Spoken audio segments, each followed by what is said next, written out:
বাচ্চা কাচ্চা যদি অসুস্থ হয় কোনো কিছুই ভালো লাগে না। এই যে অনেকদিন ধরেই আমার মেয়েটা কিছু খায় না, শুধু খাইলেই বমি করে দেয়। হ্যালো, আসসালামু আলাইকুম, আমি রিমা ব্লগ থেকে চলে আসলাম। আমি রিমা। এই তো সকালবেলা রেডি হয়ে আমি রোজাকে নিয়ে স্কুলে চলে গেছি। তারপরে চলে গেছিলাম সদর হসপিটালে। ওইখানে যাওয়ার পরে ভাবলাম যে ফারিস্তারে ডাক্তার দেখাই ফেলি। ওইখানে ডাক্তার দেখাইছি, দেখানোর পরে বাসায় আসি।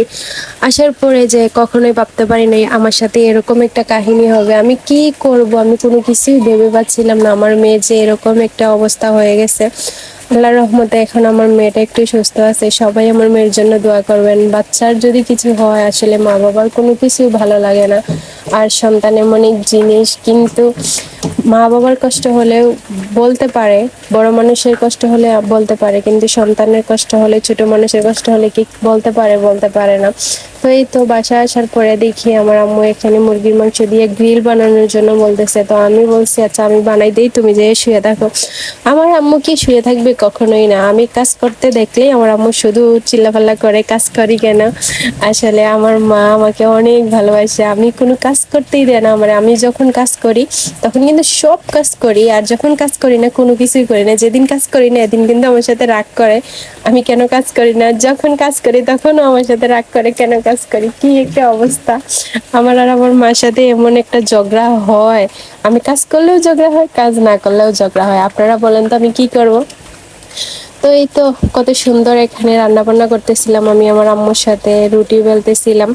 তারপরে আপনাদের কি খেতে মন চাইতেছে? অবশ্যই আপনারা চলে আসবেন, আপনাদেরকে বানিয়ে খাওয়াবো। আমার আম্মুর হাতে গ্রিল আমার অনেক ভালো লাগে। তারপরে চাপ অনেক মজা করে আমার আম্মু বানায়, অনেক মজা হয়।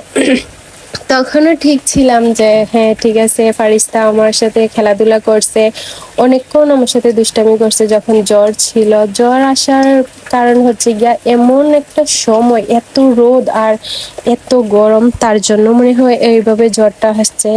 যেমন আমাদের বাসায় অনেক গরম, অনেক, যা বলার বাহিরে। আমার রুমে তো বিশেষ করে আরো বেশি গরম। এই পর্যন্ত ভালোই ছিলাম, আমার মেয়ে রুমে ছিল, ওর সাথে অনেকক্ষণ খেলা করছি। ওর জ্বর ছিল যখন, তখন কিন্তু জ্বরটা কমেও আমার মাথা ফেলে ঘুমাই পড়ছিল। তো আমি বললাম যে আমার আম্মুকে যে আবার একটু হেল্প করে আসি। এই তো আমি এখানে কাইমা খাইতেছিলাম। আমি এই কাইমা খাইতে পারি না, আমার আম্মুকে বলতেছিলাম কেমনে কেমনে কি করতে হবে। আমার আম্মু বলে হ্যাঁ এখন যদি না শিখো, আমি যখন থাকবো না তখন কে শিখাবে। এই তো আপনাদের ভাইয়ের সাথে একটু দুষ্টামি করতেছিলাম, আপনাদের ভাইয়াও আমাকে ভিডিও কল দিছে। আর এই যে আমার কাই হয়ে গেছে একদম, আটার গোল্লাটা কত সুন্দর করে ইয়ে করছি। তারপরে এটাকে উল্টাই পাল্টাই দিতেছিলাম, আর আমার আম্মু আমাকে শিখাইতেছিল যে এটা এইভাবে করো, এটা ওইভাবে করো। আমার কেউ শিখিয়ে দিলে আমার ভালো লাগে, আর বিশেষ করে যদি আমার মা শিখিয়ে দেয় আরো বেশি ভালো লাগে। আর এই তো এখানে রুটি বেলতেছিলাম। তো রুটি যখন ফুলে ওঠে তখন আমার খুব বেশি ভালো লাগে। আর আনিকা বলতেছে যে নুডলস খাবে।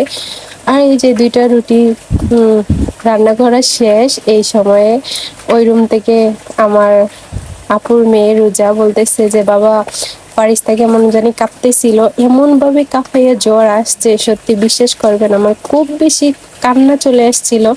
আর আমার আম্মু তো খুব বেশি কান্না করে ফেলছে। আমার মেয়ের জন্য সবাই দোয়া করবেন। আর আমার ভিডিওটা যদি ভালো লাগে অবশ্যই লাইক, কমেন্ট এবং কি ফলো করে পাশে থাকবেন। আল্লাহ হাফেজ।